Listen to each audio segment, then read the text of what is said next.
Hello everyone, welcome again to fine art study. Uttarakhand अधीनस्थ सेवा चयन आयोग की तरफ से जो वैकेंसीज़ आई हैं एलटी ग्रेड की यानी सहायक अध्यापक की, तो उसी के बारे में पूरा डिटेल से बात करेंगे कि कौन एलिजिबल है, कौन वैकेंसीज़ को फिल कर सकता है, किस कैटेगरी में आपको कितनी छूट दी गई है, पे ग्रेड क्या रहेगा, एज लिमिट क्या रहेगी, सिलेबस क्या रहेगा। ठीक है, तो स्टार्ट करते हैं। तो आपको पता है कि ये जो वैकेंसीज़ हैं ये उत्तराखंड की तरफ से हैं, जिसमें आपकी 2 मंडल में ये वैकेंसीज़ निकाली गई हैं, गढ़वाल मंडल और कुमाऊं मंडल। ठीक है, और अब जो ऑनलाइन एप्लीकेशन फॉर्म है वो आज से यानी कि 22 मार्च से स्टार्ट हो गए हैं। तो आज आप अपना फॉर्म जो है वो फिल कर सकते हैं। आपका ऑनलाइन आवेदन की अंतिम तिथि जो है वो लास्ट डेट आपकी 12 अप्रैल रहेगी। तो आज से और 12 अप्रैल तक आप अपना फॉर्म जो है वो फिल कर सकते हैं। और इसमें आपको अगर आपके फॉर्म में कुछ मिस्टेक हो गई है, आपको करेक्शन करना है, तो 16 से 18 अप्रैल के बीच में यानी कि 2 दिन आपका जो करेक्शन पोर्टल है वो करेक्शन विंडो है वो आपकी ओपन रहेगी। तो उस टाइम पर आप अपना करेक्शन कर सकते हैं। और इसके एग्ज़ाम जो है वो आपका जुलाई में पॉसिबल है। ठीक है, तो आप जुलाई मानकर ही इसका जो तैयारी है वो कीजिएगा। उसके बाद देख लेते हैं यहाँ पर कुल जो है वो पद दिए गए हैं, दोनों ही मंडल के मिलाकर यहाँ पर टोटल 1544 पद दिए गए हैं। ये वेबसाइट है, तो इस वेबसाइट पर जाकर आप अपना आवेदन आज कर सकते हैं।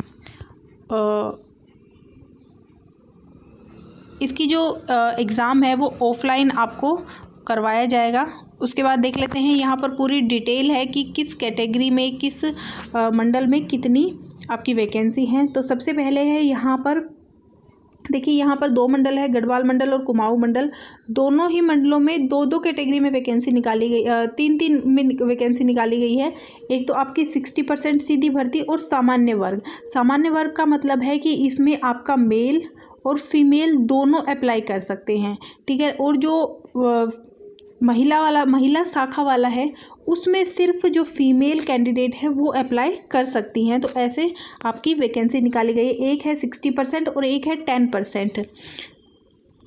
तो यहाँ पर जो है वो सामान्य शाखा से 60% की 60% सीधी भर्ती का विज्ञापन है ये। और इसमें आपके अलग अलग सब्जेक्ट्स दिए गए हैं। हम अब बात करते हैं कला की सब्जेक्ट की। ठीक है, तो आर्ट की हम बात करें तो ये यहाँ पर पोस्ट कोड है वो दिया गया है। और यहाँ पर आपकी अलग अलग कैटेगरीज दी गई हैं, SC ST EWS जनरल। तो टोटल यहाँ पर 102 वैकेंसी हैं। उसके बाद ये महिला शाखा है। देखिए, गढ़वाल मंडल की ही 60% सीधी भर्ती में ये महिला शाखा है, जिसमें आपको इसमें केवल जो फीमेल कैंडिडेट हैं वो अप्लाई कर सकती हैं। और इसमें हम वैकेंसीज़ देखें तो यहाँ पर टोटल 5 वैकेंसीज़ आपको देखने को मिल रही हैं। उसके बाद आ जाती है सामान्य शाखा से ही गढ़वाल मंडल में 10% सीधी भर्ती। इसमें आप अपने सब्जेक्ट के अकॉर्डिंग देख सकते हैं। बाकी जो आर्ट की वैकेंसीज़ है वो यहाँ पर 22 वैकेंसी हैं यहाँ पर।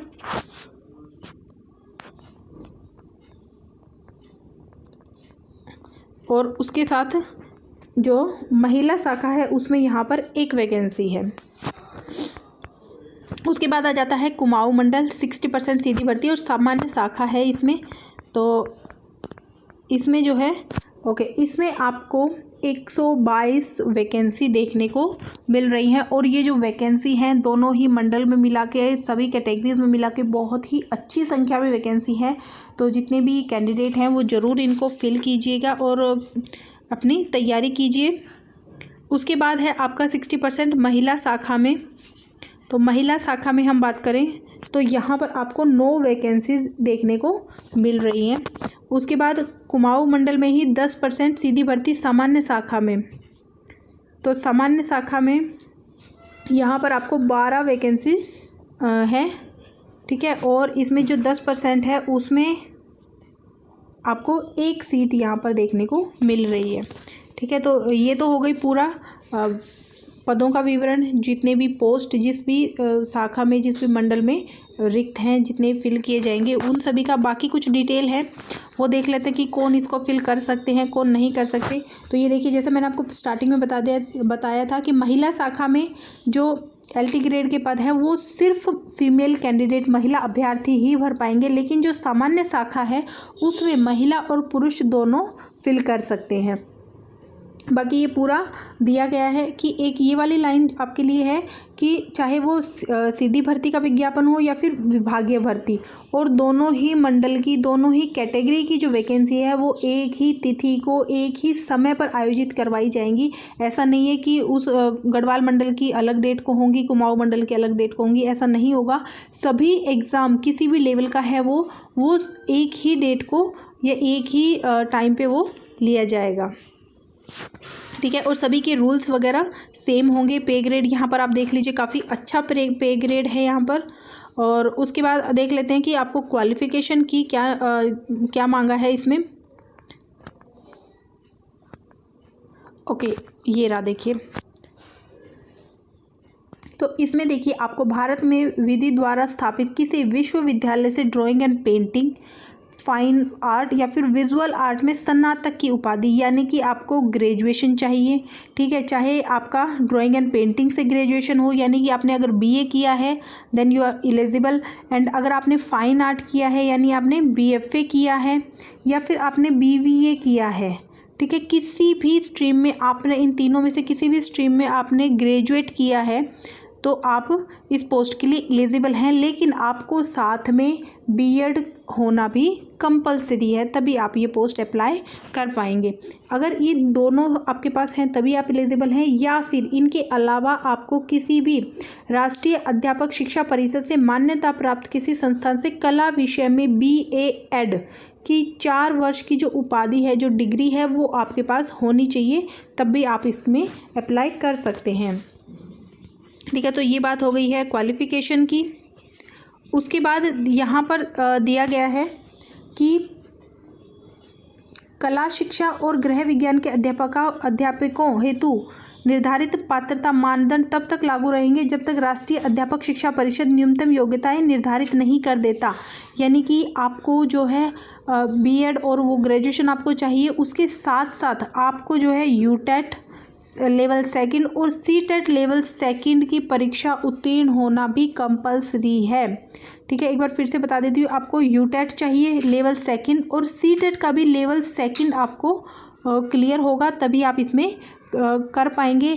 अगर बाय चांस जो राष्ट्रीय अध्यापक शिक्षा परिषद है उसकी तरफ से आपके कला विषय के लिए कुछ छूट दी जाती है, किसी जो पेपर है आपका, जैसे कि मान लो CTET हो गया या फिर UTET हो गया, इनमें आपको छूट दी जाती है, तब वो आपके लिए एप्लीकेबल होगा। अदरवाइज़ अभी तक जो है वो यही आपकी क्वालिफ़िकेशन है, ठीक है। और बाकी यहाँ पर पूरा दिया गया है कि किस कैटेगरी में आपको कितने, जो UTET या फिर CTET है उसमें आपको किस कैटेगरी में कितने मार्क्स होने चाहिए, तभी आप जो है इसमें अप्लाई कर पाएंगे। तो यहाँ पर पूरा देख लीजिए, SC ST OBC EWS और जनरल, महिला कैटेगरी, भूतपूर्व सैनिक, दिव्यांग, अनाथ, और इन सब में आपको जो है इस हिसाब से आपके नंबर होने चाहिए, तभी आपका वो क्लियर माना जाएगा।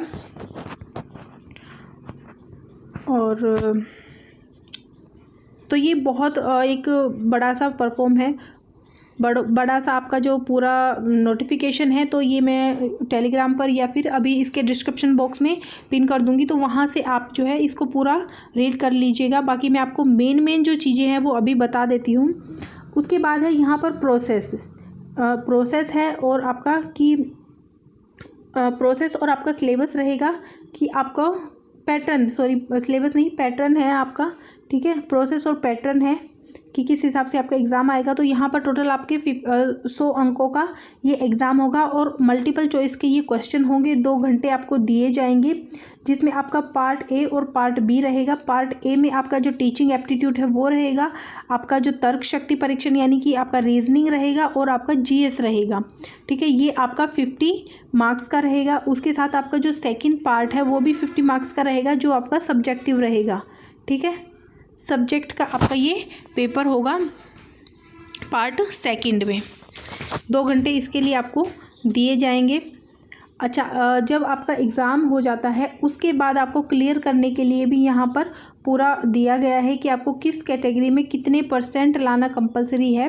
तो यहाँ पर आपका जो यूआर है यानी जनरल कैटेगरी है, ओबीसी कैटेगरी में और ईडब्ल्यूएस कैटेगरी में 50% और जो अनुसूचित जाति और अनुसूचित जनजाति यानी एससी एसटी के जो कैंडिडेट हैं उनके लिए 35% लाना ज़रूरी है, तभी आपका पेपर क्लियर होगा। अगर मान लो आपने पेपर जो है दिया है और उसमें आपके 45% 35% अपनी कैटेगरी में आ गए हैं तो आपका पेपर क्लियर है, ठीक है।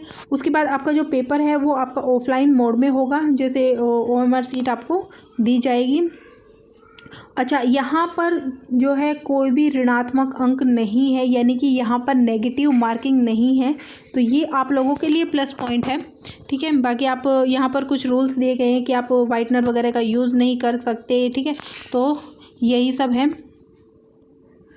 अच्छा, यहाँ पर जो एग्ज़ाम है वो या तो ऑफलाइन होगा या ऑनलाइन भी हो सकता है, दोनों ही 50-50 हैं। इसका अभी मतलब कंप्लीट वो नहीं है, ठीक है, कि ऑफलाइन ही होगा या फिर ऑनलाइन होगा। तो अगर ऑनलाइन होता है तो यहाँ पर जो अभ्यर्थी को जो मॉनिटर, कंप्यूटर या टैब इनमें से किसी में भी वो हो सकता है, तो ये वहीं पर आपको दिए जाएंगे। तो ऐसा सब इसमें बताया गया है। बाकी आयु देखिए, सबसे मेन जो है वो आपकी न्यूनतम जो मिनिमम एज है वो आपकी 21 और मैक्सिमम एज आपकी 42 होनी चाहिए। और बाकी कैटेगरी के अकॉर्डिंग यहाँ पर जो है छूट दी गई है। अच्छा, आवेदन हेतु पात्रता, तो यहाँ पर देखिए कि जो भी कैंडिडेट जो यहाँ पर अप्लाई करेंगे वो अभ्यर्थी उत्तराखंड राज्य का मूल निवासी या स्थायी निवासी प्रमाण पत्र धारक हो। यानी कि कहने का मतलब है कि अगर आप उत्तराखंड के रेजिडेंशियल आपका है, ठीक है, उत्तराखंड का आपका जो निवास प्रमाण पत्र है वो आपका बना हुआ है, तो अभी आप इसमें मतलब जो अप्लाई है वो कर सकते हैं। यानी कि उत्तराखंड से जो बाहर के या अदर स्टेट वाले हैं वो इसमें अप्लाई नहीं कर सकते। लेकिन अगर आपने मान लो आप उत्तराखंड के निवासी हैं लेकिन आप कहीं और रहते हैं बिकॉज ऑफ योर स्टडी या फिर आपका जो भी है मतलब किसी काम से आप बाहर रहते हैं, लेकिन आपका रेजिडेंस वहीं का है उत्तराखंड का, ठीक है, वहाँ का आपका जो डॉक्यूमेंट्स है आपके वहीं के बने हुए हैं, तब भी आप इसमें अप्लाई कर सकते हैं, ठीक है। लेकिन बाहर के जितने भी हैं अदर स्टेट वाले वो इसमें अप्लाई नहीं कर सकते।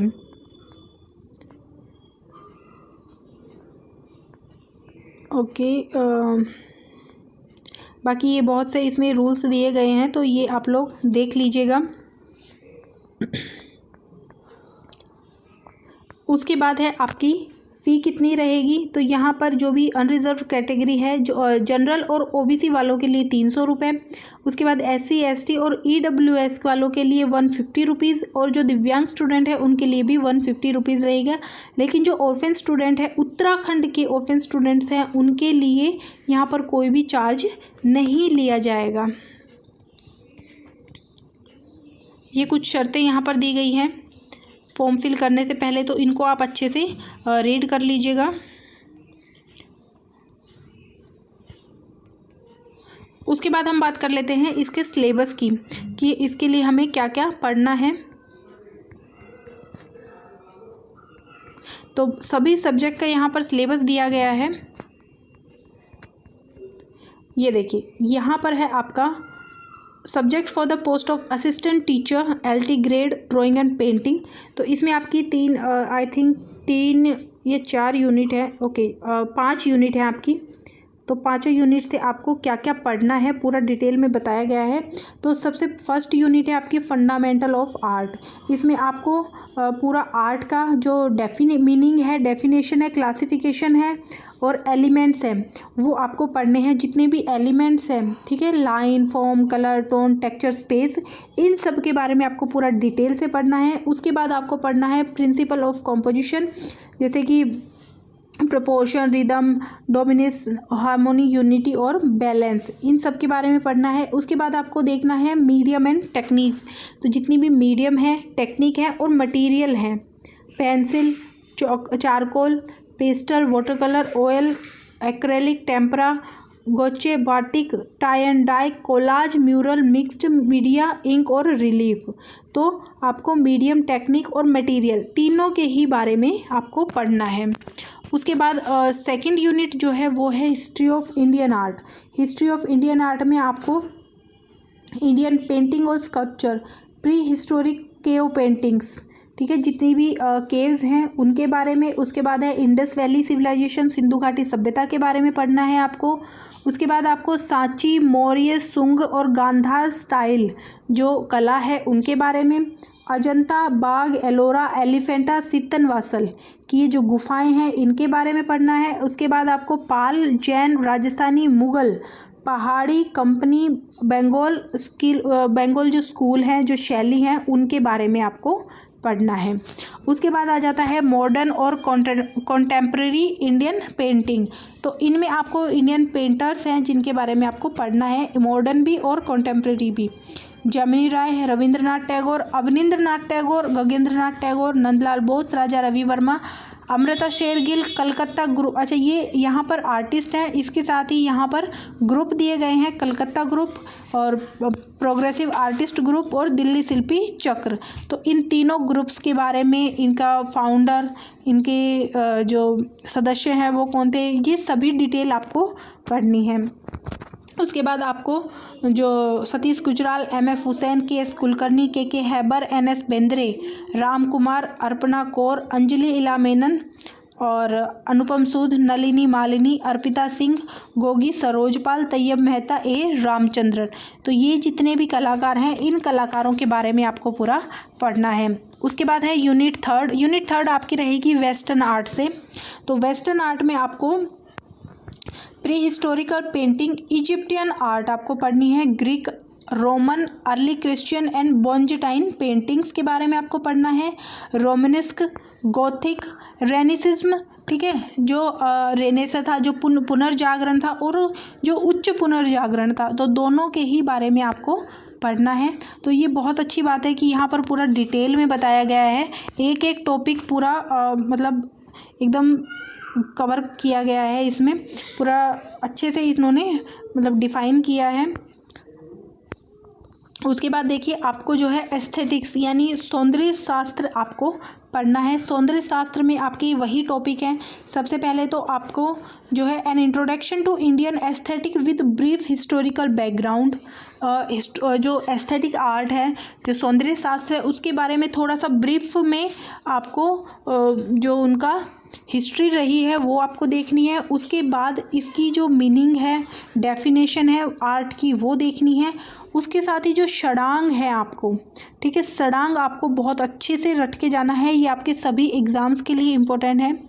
उसके बाद आ जाता है रस के कितने टाइप होते हैं, रस की थ्योरी, ठीक है, और रस की थ्योरी से जो संबंधित हैं जैसे कि भरत मुनि और अभिनव गुप्त, इन दोनों के बारे में आपको पढ़ना है। उसके बाद ध्वनि, भाव, अलंकार और concept of beauty according to Indian philosopher, यानी कि जितने भी सौंदर्य शास्त्र हुए हैं, सौंदर्य शास्त्र जो है उनके सौंदर्य शास्त्र में जितने भी ये ध्वनि है, अलंकार हो गया, ठीक है, भाव हो गया, तो इन सब के बारे में